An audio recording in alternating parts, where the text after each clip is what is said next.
तब विल की पावर को देखकर सभी लोग हैरान हो जाते हैं और हमें पता चलता है कि विल ने सारे मॉन्स्टर्स को हरा दिया है, जिस वजह से उसके नीचे मैजिक सर्कल एक्टिवेट हो जाता है और उसे सिर्फ एक फैक्शन ही नहीं बल्कि मल्टीपल फैक्शंस ने चुना होता है, जिसे देखकर सभी लोग शॉक हो जाते हैं। पर हम देखते हैं लाइटनिंग फैक्शन ने उसे नहीं चुना होता। तब क्लैरी कहने लगती है कि अगर किसी को मल्टीपल फैक्शंस ने चुना हो तो कैंडिडेट के पास अपना फैक्शन चुनने का हक होता है, जिस वजह से क्लैरी विल को डिसाइड करने के लिए कहती है। तब विल इससे बहुत ज्यादा खुश होता है और एल्फी के फैक्शन को जैसे चुनने वाला होता है वैसे ही हार्लोन उसे रोक देता है। इसका मैजिक वो मैजिक नहीं है जिसे हम मैजिक कहते हैं। इसने जो टर्मिनालिया में किया था उसी की वजह से इसे टावर पर चढ़ने का मौका दिया गया था और ये बहुत ज्यादा अच्छी बात है। पर क्या तुम्हें सच में लगता है कि तुम इन ग्लोरियस फैक्शन के द्वारा चुने जाने के लायक हो? पर मुझे ऐसा नहीं लगता है। क्या तुम देख नहीं रहे थे हार्लोन, विल ने अभी अभी मैजिक स्पेल का इस्तेमाल किया है। मैं सब कुछ देख ही रहा था लेडी एल्फी, पर इसने तो किसी और के मैजिक का इस्तेमाल किया है और इसकी जो ट्रू नेचर है वो एक मेज की नहीं है बल्कि एक वायलेंट वॉरियर की है। तो इसका मतलब हम इसे टावर में आने की इजाजत देंगे तो इसका मतलब ये होगा कि हम ड्वार्फ को टावर में आने की इजाजत दे रहे हैं। तो आपको क्या लगता है कि इसके बाद दुनिया हमें कैसे देखेगी? मैं तो बस इसके बारे में सोचकर ही घबरा गया हूँ। जल्दी बको कि आखिरकार तुम कहना क्या चाहते हो? ये बहुत ज्यादा सिंपल है लेडी एलिनोर, अगर इसके पास मैजिक का जरा सा भी खतरा है तो इससे उसे प्रूफ करना पड़ेगा। तो हार्लोन चुटकी मारते ही वहाँ पर दो मॉन्स्टर्स को बुला लेता है जिन्हें वहाँ की रिसर्च लैब में ही बनाया गया होता है और उनका इस्तेमाल ड्वार्फ्स को सप्रेस करने के लिए किया जाता है क्योंकि उनके ऊपर ड्वार्फ्स की स्ट्रेंथ का कोई असर नहीं होता है।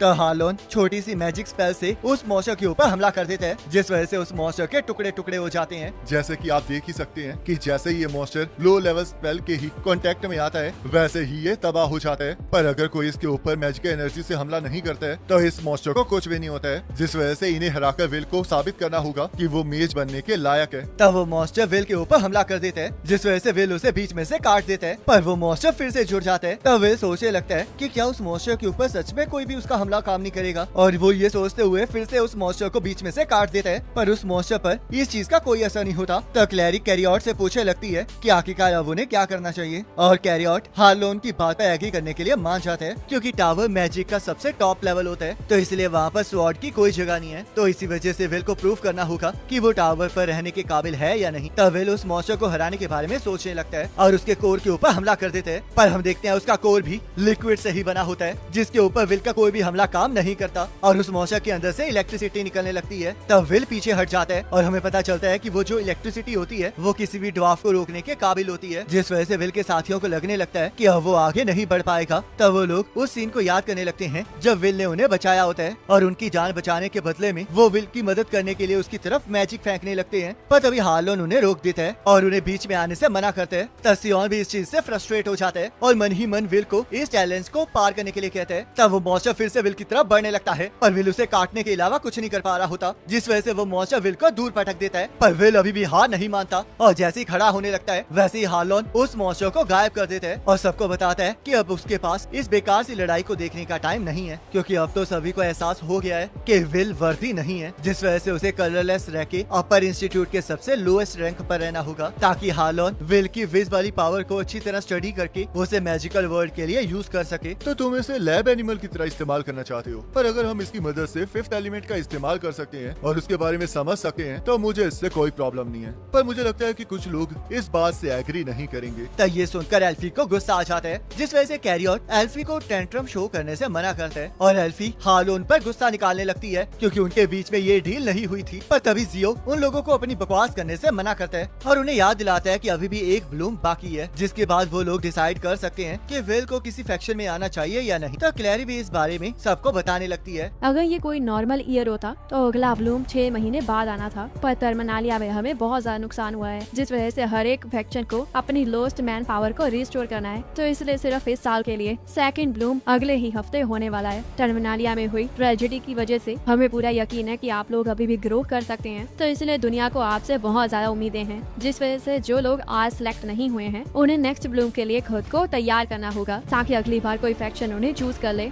और फिर ये सब कुछ तुम पर भी लागू होता है। तो क्या ये आप सबके लिए सही है? क्योंकि वैसे भी इस टावर का रूल है कि आपको अपनी वैल्यू को प्रूव करना होता है। तो सभी लोग इसके लिए तैयार हो जाते हैं क्योंकि मैजिक अवेंजर्स ने भी अपनी वैल्यू को प्रूव करके ही अपना मुकाम हासिल किया होता है और इस वजह से एल्फी भी शांत हो जाती है, जिसके लिए सारिसा क्लैरी को थैंक यू कहती है। तब आज की सिलेक्शन खत्म हो जाती है और सारे मैजिक अवेंजर्स वापस ऊपर जाने लगते हैं। पर हार्लोन को अभी भी ये सब कुछ पसंद नहीं आया होता। तब विल नीचे गिर जाता है और जूलियस उसे पूछने लगता है कि क्या वो रो रहा है? नहीं, ये तो सच में में बहुत ज्यादा फनी है, क्योंकि जब भी मुझे लगता है कि मैं किसी चीज को हासिल करने वाला हूँ तब मुझे हमेशा नीचे धकेल दिया जाता है। पर मैं इस वजह से हार नहीं मानूंगा और चाहे ये जितनी मर्जी बार हो जाए पर मैं फिर भी इस चीज को ओवरकम करके आगे बढ़ के रहूंगा। तो यहाँ जियो वापस जा रहा होता है और उसका असिस्टेंट उससे पूछता है कि आखिरकार उसने विल को क्यों नहीं चुना था, क्योंकि उसे तो विल जैसे लोग बहुत ज्यादा पसंद है। तुम सच में बहुत ज्यादा बेवकूफ हो, क्योंकि तुम अभी भी मुझे नहीं समझते हो। और वैसे भी जो बंदे नीचे गिरकर फिर से अपने आप को उठाते हैं वो सच में बहुत ज्यादा एंटरटेनिंग होते हैं और बहुत ज्यादा ताकतवर बनते हैं। तब हम यहाँ पर देखते हैं कि विल बुक्स को लेकर लाइब्रेरी में बैठ गया होता है ताकि वो हर एक मैजिक के बारे में अच्छे से जान सके और नई अप्रोच का पता लगा सके। अगर मेरे जैसे नो टैलेंट के पास कोई भी मैजिक एबिलिटी नहीं है जिस वजह से मैं मैजिक को कास्ट नहीं कर सकता हूँ, पर इसका मतलब ये नहीं है कि मैं किसी भी मैजिकल एनर्जी का इस्तेमाल नहीं कर सकता हूँ, क्योंकि मेरी विज की पावर ये प्रूफ करती है कि मैं मैजिक एनर्जी को यूज कर सकता हूँ। तो इसलिए अगर मैं इस फिनोमिना को एनालाइज करके इसके एनर्जी को अपने अंदर भर लूंगा तो शायद मैं अपनी मर्जी से मैजिक का इस्तेमाल कर पाऊंगा। तो सभी लोग विल को इतनी मेहनत करता हुआ देखकर हैरान हो जाते हैं और उन्हें लग रहा होता है कि विल का कोई स्क्रू हिल गया है। पर तभी एमा विल के पास चली जाती है और ऐसा पहली बार हुआ होता है कि किसी क्लासमेट ने विल के साथ बात की होती है, जिस वजह से एमा खुद को इंट्रोड्यूस करती है और विल को बताती है कि वो नेक्स्ट ब्लूम से पहले सबके साथ ट्रेनिंग करने के लिए डंजन में जा रही है और क्योंकि अब वो लोग हाई मेजेस बन चुके हैं तो वो लोग 10th फ्लोर से भी आगे जा सकते हैं, जिस वजह से उन सभी को लगता है कि वो लोग आगे बढ़ के ही अपने आप को ताकतवर बना सकते हैं और किसी फैक्शन में सिलेक्ट हो सकते हैं। तब एमा विल को भी उन्हें ज्वाइन करने के लिए कहने लगती है, जिस वजह से विल उनके साथ चलने के लिए मान जाता है। पर तभी वहाँ पर जूलियस की एंट्री हो जाती है और वो सबको कहने लगता है कि विल उसके साथ ट्रेनिंग करने जाएगा, जिसे सुनकर सभी लोग हैरान हो जाते हैं। विल, अभी तुम्हें दोस्तों की जरूरत नहीं है, बल्कि तुम्हें अभी ये सीखना चाहिए कि आखिरकार तुम्हें अपनी पावर विज को कैसे कंट्रोल करना है और इसमें मैं तुम्हारी मदद करूंगा। ये तो बहुत अच्छी बात है, पर आखिरकार तुम मेरे लिए इतना क्यों कर रहे हो? इतना सब कुछ होने के बाद मुझे समझ में आ गया है कि मैं बाकी सभी की तरह चाहता हूँ कि तुम मेरी टीम का हिस्सा बनो। तो ये सुनते ही विल बहुत ज्यादा खुश हो जाता है और एक ही झटके में जूलियस के साथ टीम अप करने के लिए मान जाता है। ये हुई ना बात, आखिरकार कौन ही इस नो टैलेंट के साथ टीम बनाना चाहता है, पर मुझे ये सब कुछ अपने फ्यूचर के लिए करना पड़ रहा है। अगर मैं लेडी एल्फी के चाइल्डहुड फ्रेंड की थोड़ी मदद करूंगा तो इससे उनके सामने मेरे पॉइंट्स बढ़ जाएंगे, जिस वजह से वो मुझे माफ कर देंगे और अपने फैक्शन में चुन लेंगी। तो मैं इस सूडो ड्वार्फ की मदद से आइस फैक्शन में जाकर रहूंगा। तो जूलियस जल्द से जल्द विल को ट्रेनिंग स्टार्ट करने के लिए कहता है, जिस वजह से विल भी पूरे जोश के साथ उसके साथ चल पड़ता है। पर सभी को दाल में कुछ काला लग रहा होता है और किकी भी यही सोच रही होती है कि आखिरकार उसका मास्टर कितना बेवकूफ है। तो हम देखते हैं जूलियस और विल एक शांत वाली जगह पर चले जाते हैं, जहाँ पर विल जूलियस की पावर की मदद से अपनी स्वॉर्ड को फिर से चार्ज कर लेता है और उससे पूछने लगता है कि आखिरकार उसे अब क्या करना चाहिए। तो जूलियस उसे उस स्टेट को मेंटेन करने के लिए कहता है और अपने मैजिक से आइस बर्ड गार्डियन कोटोरी को बुला लेता है। तो विल के आसपास बहुत सारी बर्ड्स घूमने लगती हैं। ये बर्ड चाहे लो लेवल गार्डियंस हो, पर फिर भी इनके अंदर बहुत सारी मैजिकल एनर्जी है और अगर इन्हें मार गिराना हो तो इन पर वीक मैजिक से थोड़े पावरफुल मैजिक से हमला करना होगा, जिस वजह से अब तुम इन गार्डियंस को डिस्ट्रॉय करते रहोगे और ऐसा करते हुए तुम अपनी एनर्जी को चेक करते रहोगे। आखिरकार तुम कहना क्या चाहते हो? मैं ये कहना चाहता हूँ कि तुम अपनी विज का इस्तेमाल करके ये सीखोगे कि आखिरकार तुम इसे अपने आप कैसे एक्टिवेट कर सकते हो। तुमने 6 साल तक एकेडमी को अटेंड किया है, पर फिर भी तुम किसी भी मैजिक का इस्तेमाल करना नहीं सीख पाए हो और अब भी किसी और स्पेल को सीखने से अच्छा ये है कि तुम उस पावर को इस्तेमाल करना सीखो जो तुम्हारे पास पहले से है। तुम ये सब कुछ कह तो सही रहे हो, बट आखिरकार मैं ये करूँगा कैसे? क्योंकि मुझे तो दूसरों की पावर से खुद की पावर को चार्ज करना पड़ता है और ऐसा इस वजह से है क्योंकि मैं अपनी खुद की पावर का इस्तेमाल नहीं कर सकता हूँ। तो इसलिए मुझे नहीं लगता कि मैं खुद से विज को एक्टिवेट कर सकता हूँ। तुम तो ऐसे कह रहे हो जैसे कि मुझे 0 को 1 बनाना हो और ये तो ऐसा भी है जैसे कि मैं न्यू मैजिक को क्रिएट कर रहा हूँ। अपनी बकवास करना बंद करो, क्योंकि अगर तुम्हें पता ही ना हो कि तुम्हें कहाँ जाना है तो इन सबको सोचने का कोई फायदा नहीं है, जिस वजह से अब तुम एक सिंपल चीज करोगे और वो है अपने अंदर मैजिकल एनर्जी को स्टोर करके रखना। चाहे ये मैजिकल एनर्जी मेरी है, पर अगर तुम इसे पूरी जिंदगी अपने अंदर स्टोर करके रखोगे तो ये तुम्हारी मैजिकल एनर्जी बन जाएगी। तो इसलिए अब तुम्हें अपनी आउटपुट की एनर्जी को रिड्यूस करके उसे अच्छे से मेंटेन करना सीखना होगा और अब तुम 1 हफ्ते तक यही करोगे और इसकी आइडल आउटकम ये होगी कि तुम उसे इतना कंट्रोल करना सीख जाओगे कि उसे सिर्फ बैटल में ही इस्तेमाल करोगे और अगर तुम ऐसा कर पाए तो ये बिल्कुल मैजिक की तरह ही होगा। नेक्स्ट ब्लूम में तुम्हें फिर से उन मॉन्स्टर्स का सामना करना पड़ेगा और चाहे तुम्हारी मैजिकल एनर्जी वीक भी हुई पर फिर भी तुम उन्हें हरा पाओगे और सबको दिखा पाओगे कि तुम्हारे अंदर मैजिकल पावर है। और ये आइडिया मैं इस वजह से दे रहा हूँ क्योंकि 1 हफ्ते में हम सिर्फ कुछ ही चीजें कर सकते हैं, तो इसलिए फिलहाल इसी चीज पर ध्यान दो क्योंकि तुम्हारी बुरी आदत है कि तुम सब कुछ इकट्ठे ही करना चाहते हो। तब विल भी सोचने लगता है कि अगर उसे वहाँ पर मौजूद गार्डियंस को हराना है तो उसे अब मैजिकल एनर्जी को अपने अंदर ज्यादा देर तक स्टोर करके रखना पड़ेगा, जिससे कि वो मैजिकल एनर्जी को अच्छे से कंट्रोल करना सीख सकता है। और इस वजह से विल बहुत ज्यादा खुश होता है और जूलियस को थैंक यू कहकर ये पूछने लगता है कि आखिरकार उसे किसी भी फैक्शन ने क्यों नहीं चुना है। तो ये बात जूलियस के दिल में बहुत ज्यादा चुभती है और वो उसे बताने लगता है कि ये सारी की सारी उसकी गलती है। तो यहाँ हम देखते हैं एक विच उन दोनों को दूर से देख रही होती है और ये देखना चाह रही होती है कि आखिरकार उस स्पेशल ट्रेनिंग से उन्हें क्या फायदा होगा। और इसी के साथ ये एपिसोड खत्म हो जाता है। अब नेक्स्ट एपिसोड